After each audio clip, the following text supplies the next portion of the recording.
Here is our first set of doors we ever made. The handle's already off, but it's time to take these, throw them away, and make a fantastic after shot. Here is our after. What's going on, YouTube? Welcome back to this week's video. What we are going to be doing is we're going to take some 1x4 and create our very own shaker door. And we're going to be making 4 shaker doors. So let's get into it. Some quick backstory. This was one of the first projects I did when I started doing projects for other people. These are the original doors I made, which held up good, but they're just giant doors. So that's why we are now going to be making 4 doors so that everything's a lot smaller and not as much pressure, and we're going to be using much better hinges this time around as well. So the first thing we need to do is cut all of the framing for our doors.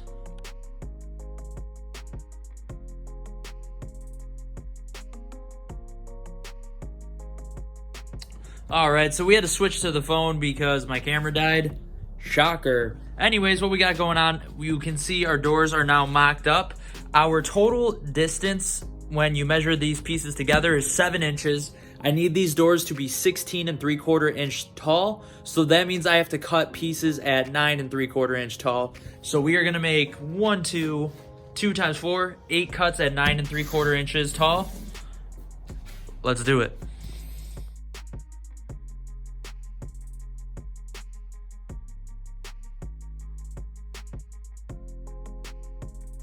Alright, so we have all of our cuts made. Again, we are continuing with this mock-up.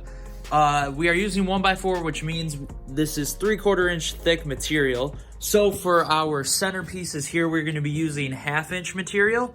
And all I'm simply going to do to cut that is measure all of my distances and then use my table saw to rip it all to size. Again, we are going to be using 1/2 inch plywood for our filler pieces of our shaker cabinets. I don't even know if they're called filler pieces, but that's what I'm gonna call them. Okay.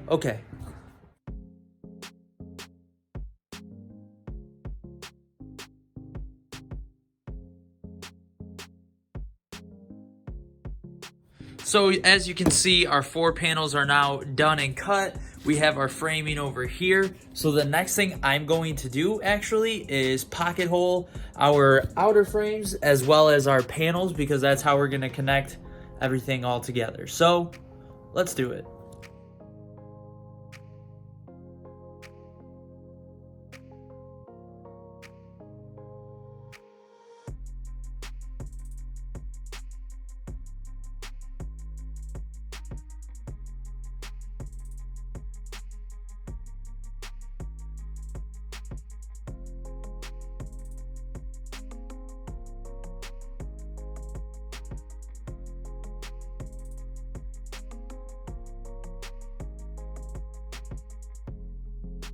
As you can see, we have our side panels all pocket holed. We have our panels that are going to be our filler for our shaker cabinets pocket holed. This one I made a boo-boo. I accidentally just did in the middle because I wanted to do the 2 because these will connect into our side pieces. It might be confusing now, but I promise it won't be. So everything is now pocket holed. I'm going to get off the camera and sand everything and stain everything, and you'll see me once we're assembling this all together. Here we are, next day. Everything is stained and dried up now. We're back on the camera. So the next thing I'm gonna do is assemble all these doors together.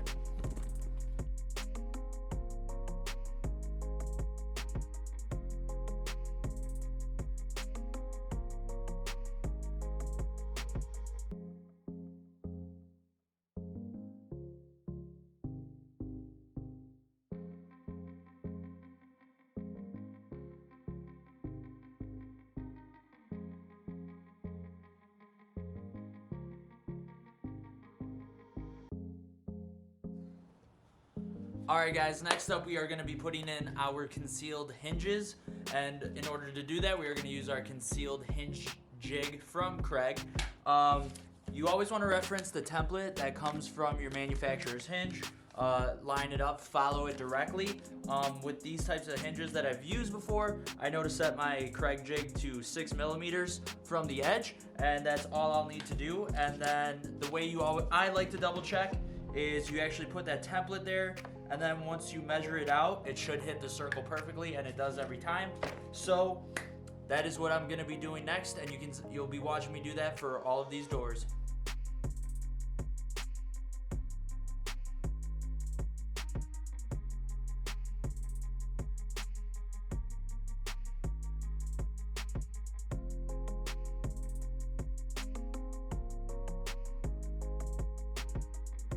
So as you can see, we got all of our hinge holes drilled on both sets of doors.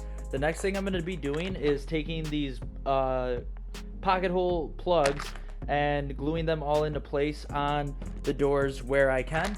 So that is going to be the next step, because before I put on any of the hinges or the door handles, I want to make sure we're done in terms of piecing this bad boy all together. So nothing to it but to do it.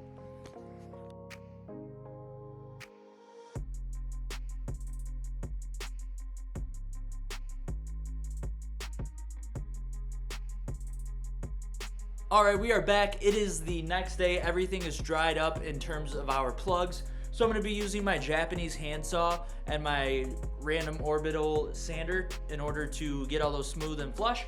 But before I do that, I want to actually create the holes for our door handles. So as you can see here, I'm using the Kreg jig in order to do the hardware install. These door handles on the packaging say they are 3 inches apart. So as you can see, I set these two at the 3-inch mark there.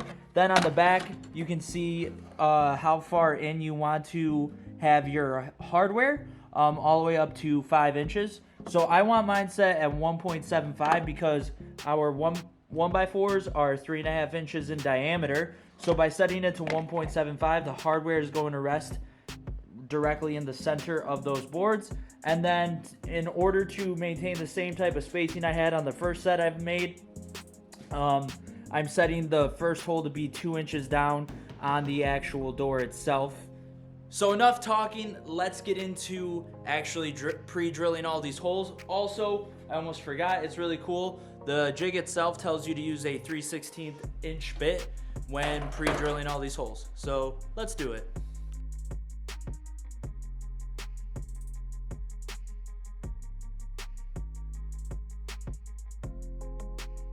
So now that we have all of our holes for our hardware pre-drilled, I'm going to use my sander to get rid of all of our plugs to make everything nice and flush on the back. And I might have to use my Japanese handsaw as well. I don't think I will, but I might. So yeah, it's a very boring and long, tedious process, so I'm not going to show you that. However, I will show you the after.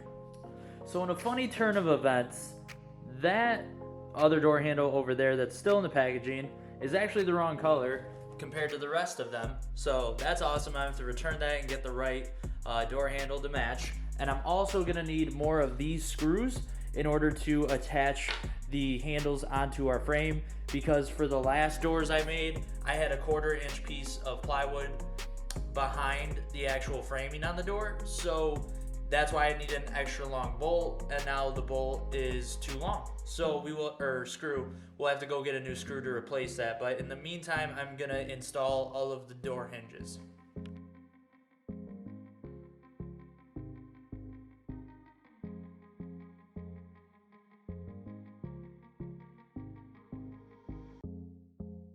So as you can see, these are our backs now.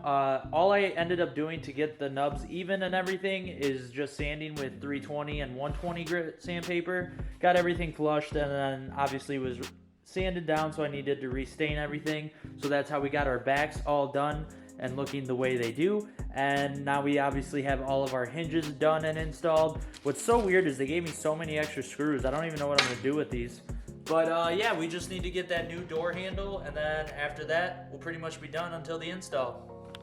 And for those of you who are worried, yes, I was kidding. I know these screws are for when I go and install these into the cabinet. I've done this before. Just thought it'd be a funny joke. So here we are. We have our doors all assembled now. We have our handles in place on both doors. All hinges are in now. And the last step is to go install this. So I'm gonna go do that. Here we are. Our doors are finally installed. This has been quite a process, I'm not gonna lie to you guys. I totally didn't take into account that these are overlay hinges, so I didn't factor in that I needed extra distance to be covered once these doors got installed. So we had to put some shims in place everywhere in order to make sure everything fit how we initially measured. But the doors turned out great. I am extremely happy with these, and now it's just time to deliver. But that's not going to be filmed. So I will see you guys in next week's video. Thank you so much for watching this video. Please leave a like, leave a comment, subscribe to the channel, turn on the post notifications. You know the drill. Don't forget, $50 Home Depot giveaway when we hit 500 subscribers. So subscribe to my channel, follow the rules. They'll be linked below, and you will have a shot at winning $50 Home Depot gift card. Win-win all around. Thank you so much. Have a great day or night. Don't forget to keep God number one. God bless.